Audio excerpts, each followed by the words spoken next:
DC universe में क्या चल रहा है? जेम्स गन ने जब से डीसी के यूनिवर्स को संभाला है, अपने अंडर लिया है, तब से ये एक बड़ा क्वेश्चन है। अभी क्या चल रहा है, फ्यूचर में क्या होने वाला है, डीसी का ओवरऑल प्लान क्या है, इसको लेकर सभी लोग कंफ्यूज्ड हैं। तो देखो, टेंशन नॉट, अभी जस्ट न्यूयॉर्क कॉमिक कॉन हुआ है और वहां डीसी के यूनिवर्स से, डीसी के फ्यूचर से कई सारे नए अपडेट्स निकल कर आए हैं, जो कि बहुत सारे इंपॉर्टेंट इंफॉर्मेशन, डीसी यूनिवर्स का ओवरऑल विजन, ओवरऑल अप्रोच आपके सामने रखता है। चलो उस पर डिटेल में बात करते हैं। लेकिन हाँ, उससे पहले कई लोग कंफ्यूज थे कि भाई डीसी एल्सवर्ल्ड क्या है, डीसी यूनिवर्स क्या है। इसके अराउंड बहुत ही कंफ्यूजन चल रहा था, तो वो क्लियर कर देता हूं कि डीसी यूनिवर्स वो हो गया कि भाई डीसी का सिनेमैटिक यूनिवर्स है, यहाँ इंटरकनेक्टेड मूवीज है। बेसिकली यहाँ जितने भी स्टोरीज रहेंगी वो इंटरकनेक्टेड स्टोरीज रहेंगी। वहीं जो डीसी एल्सवर्ल्ड है, वहां सोलो प्रोजेक्ट्स रिलीज हुआ करेंगे। मतलब डीसी एल्सवर्ल्ड में आपका दी बैटमैन हो गया, जोकर हो गया, पेंगुइन की सीरीज जो चल रही है वो हो गया, या फिर डार्क नाइट जो है वो हो गया। ये सब डीसी एल्सवर्ल्ड का पार्ट रहेंगी। ऑब्वियसली ऐसा इसलिए किया गया कि कई सारी ऐसी स्टोरीज रहती हैं जिसको सिनेमैटिक यूनिवर्स में इंक्लूड करना पॉसिबल नहीं होता है, तो उन स्टोरीज को हमें सोलो मूवीज के साथ डीसी एल्सवर्ल्ड में दिखाया जाएगा। तो हाँ, ये हो गया डीसी एल्सवर्ल्ड और कनेक्टेड यूनिवर्स अपना डीसी यूनिवर्स हो गया। तो हाँ, आज हम लोग बस बात करने वाले हैं डीसी यूनिवर्स की, मतलब डीसी का जो सिनेमैटिक यूनिवर्स है उसकी, जिसकी शुरुआत होने वाली है क्रिएचर कमांडोज के साथ। क्रिएचर कमांडोज एक एनिमेटेड शो होने वाला है जिसका ट्रेलर अभी रिसेंटली रिलीज किया गया, और ये जो शो है वो कनेक्टेड स्टोरीज का ही पार्ट होने वाली है। कॉमिक कॉन में इसके ट्रेलर को रिलीज करने के बाद इसका पैनल स्टार्ट किया गया,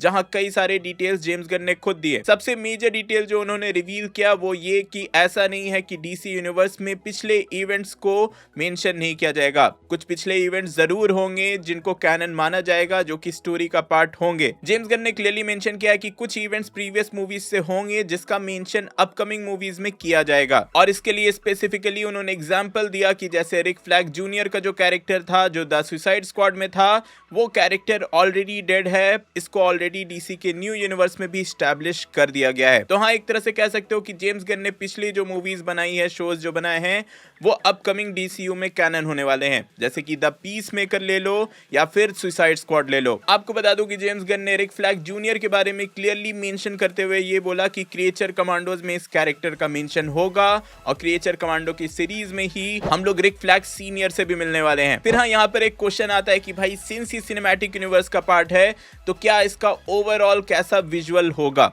मतलब डीसी यूनिवर्स देखने में कैसी होने वाली है। तो इस पे भी एक्सप्लिसिटली जेम्स गन ने कई सारे डिटेल्स दिए। उन्होंने एक्सप्लिसिटली मेंशन करते हुए बोला कि अपने डायरेक्टर्स को, अपने सिनेमैटोग्राफर्स को वो लिमिट नहीं करना चाहते हैं, इसलिए डीसी यूनिवर्स की हर मूवी यूनिक होने वाली है। मतलब एटलीस्ट दिखने में तो यूनिक होने वाली है।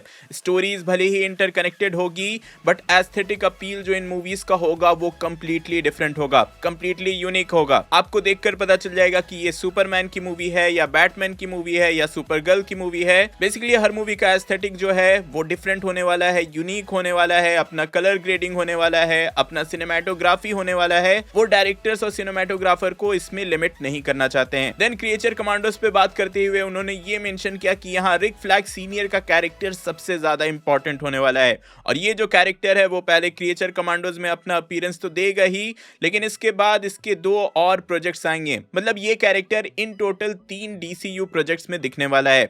सबसे पहले तो क्रिएचर कमांडोज हो ही गया, फिर सुपरमैन की जो मूवी आने वाली है उसमें रिक फ्लैग सीनियर का इंपॉर्टेंट रोल होने वाला है, और हाँ, द पीस मेकर का सीजन 2, इवन उसमें भी रिक फ्लैग सीनियर एक बहुत ही इंपॉर्टेंट रोल प्ले करेगा। और आपको नहीं पता तो बता दूं कि भाई यहाँ जो एनिमेटेड शोज के कैरेक्टर होंगे वो लाइव एक्शन में भी दिखने वाले हैं। ऑब्वियसली जो कैरेक्टर वहां उसको वॉइस ओवर देगा, वही एक्टर यहाँ उस कैरेक्टर को प्ले भी करने वाला है। पर्सनली ये अप्रोच मुझे उतना सही नहीं लगा, क्योंकि भाई जितने लोग लाइव एक्शन देखते हैं, जरूरी नहीं कि सब एनिमेटेड शो देखें ही देखें। फिर भी इस पे आपकी क्या राय है, कमेंट में जरूर बताना। इसके बाद उन्होंने पीस मेकर सीजन 2 की भी थोड़ी बात की, जहां उन्होंने बोला कि अभी इसकी फिल्मिंग चल रही है, जॉन सीना अभी सेट पे रेगुलरली काम कर रहे हैं, पैरेलली इसके एडिटिंग पे भी थोड़ा काम स्टार्ट हो चुका है, और ये शो जो है, इसका सीजन 2 जो है वो बहुत ही ब्यूटीफुली बन रही है। और इसके बाद जो डीसी का पैनल था वो थोड़े बड़े प्रोजेक्ट्स की तरफ बढ़ गया, जहां सबसे पहले बात हुई सुपरमैन की। सुपरमैन को लेकर जेम्स गन ने क्लियरली बोल दिया कि इसका ट्रेलर जल्द ही आने वाला है। उन्होंने बोला कि सुपरमैन के ट्रेलर के लिए, फर्स्ट लुक के लिए लोगों को उतना वेट भी नहीं करना पड़ेगा, लेकिन हाँ, ऐसा भी नहीं है कि भाई एक दो हफ्ते में आ जाए। मतलब अराउंड ऐसा लग रहा है कि नवंबर दिसंबर के अराउंड इसका ट्रेलर आना चाहिए। यहीं पर सुपरमैन और क्रिप्टो का जो वो प्रमोशनल लुक था वो दिखाया गया और क्रिप्टो के कैरेक्टर में डिटेल में बात की गई कि कैसे क्रिप्टो का जो कैरेक्टर है उसकी स्टोरी लाइन जो है वो परफेक्टली सुपरमैन के साथ बैठ रही है। ऐसा लग रहा है they are made for each other. उन्होंने बोला कि क्रिप्टो का जो कैरेक्टर है वो सुपरमैन के कैरेक्टर को एक नेक्स्ट लेवल का ह्यूमन टच देता है, इस कैरेक्टर को काफी ज्यादा ग्राउंडेड भी बनाता है और एक तरह से सुपरमैन का कैरेक्टर क्रिप्टो की हेल्प से ह्यूमैनिटी को समझने की कोशिश भी करता है। तो हाँ, एक बहुत ही डिफरेंट एंगल हमें सुपरमैन के साथ मिलने वाला है इस मूवी में। साथ ही उन्होंने ये भी रिवील किया कि अभी इसके एडिटिंग पे काम चल रहा है और एडिटिंग काफी बढ़िया प्रोग्रेस में है। देन उन्होंने ये भी रिवील किया कि सुपरमैन की मूवी में एलन ट्यूडिक को भी कास्ट किया गया है किसी सीक्रेट कैरेक्टर के लिए। हाँ, उन्होंने रिवील नहीं किया कि एलन ट्यूडिक कौन सा कैरेक्टर प्ले करने वाले हैं, पर हाँ, क्रिएचर कमांडोज की सीरीज में एलन ट्यूडिक ही डॉक्टर फॉस्फोरस को अपनी आवाज दे रहे हैं, तो लोग अज्यूम करने लगे कि कहीं वही कैरेक्टर हमें सुपरमैन की मूवी में भी तो नहीं दिखेगा, जिस पर जेम्स गन ने वहीं पर क्लियर कर दिया कि नहीं, ये एक सेपरेट कैरेक्टर है, इसका उससे कोई भी कनेक्शन नहीं है और काफी इंटरेस्टिंग कैरेक्टर है। तो हाँ, सुपरमैन की जो मूवी है वो 11 जुलाई 2025 में रिलीज होगी और अभी के लिए इसके एडिटिंग पे जोरों शोरों से काम चल रहा है और इसी साल नवंबर और दिसंबर के अराउंड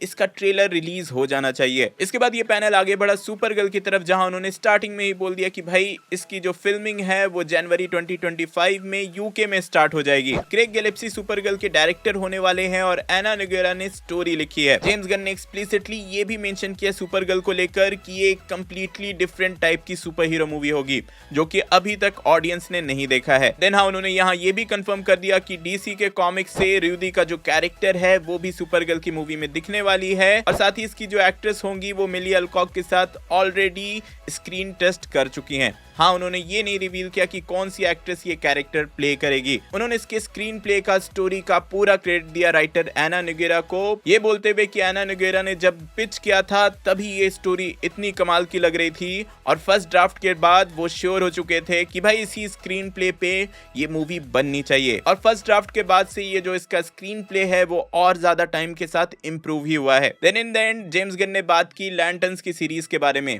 उन्होंने इसके बारे में कई सारे डिटेल्स शेयर किए हैं। टॉम किंग और जेम्स गन ने मिलकर इसकी स्टोरी को, इसके स्क्रीन प्ले को इनिशियली लिखा है, मतलब एक तरह से इसका बेस लिखा है जिसको आगे कंटिन्यू किया गया। और इंटरेस्टिंगली उन्होंने ये भी रिवील किया कि भाई ये जो प्रोजेक्ट था वो सबसे पहले लिखा गया था, सबसे पहले कॉन्सेप्चुअलाइज किया गया था जब 2022 में डीसीयू चेंज होने वाला था, रिबूट होने वाला था, तभी कई सारे राइटर्स ने मिलकर लैंटर्न्स की सीरीज पे काम किया, उसको कॉन्सेप्चुअलाइज किया। ये जो सीरीज होने वाली है उसके बारे में ये बोला गया कि भाई ये काफी ज्यादा ग्राउंडेड और रियलिज्म से क्लोज रहेगी, रियलिस्टिक लगेगी, रियलिस्टिक अप्रोच रखा गया है इस शो का, जो कि सुनने में स्पेशली ग्रीन लैंटर्न जैसे कैरेक्टर के लिए काफी ज्यादा यूनिक लगता है कि भाई ग्रीन लैंटर्न जैसे कैरेक्टर के लिए ग्राउंडेड स्टोरीज कैसे लिखी जा सकती है। लेकिन राइटर्स ने मिलकर ये काम सक्सेसफुली कर लिया है। कास्टिंग तो मैंने ऑलरेडी बता ही दिया है कि भाई एरन पियर को यहाँ जॉन स्टीवर्ट के कैरेक्टर में और काइल चैंडलर को हैल जॉर्डन के कैरेक्टर में कास्ट कर लिया गया है। और हाँ, जेम्स गन ने रिवील किया कि इन दोनों का भी स्क्रीन टेस्ट हो चुका है, जो कि उन्होंने बोला काफी परफेक्ट लग रहा है। इन द एंड लैंटर्न्स के लिए उन्होंने ये बोला कि प्री प्रोडक्शन अच्छे से प्रोग्रेस में है और जल्द ही इसकी फिल्मिंग भी स्टार्ट होने वाली है। तो हाँ, एक तरह से न्यूयॉर्क कॉमिक कॉन में डीसी के अपकमिंग 4 प्रोजेक्ट्स का इंपॉर्टेंट डिटेल शेयर किया गया, जिसमें क्रिएचर कमांडोज,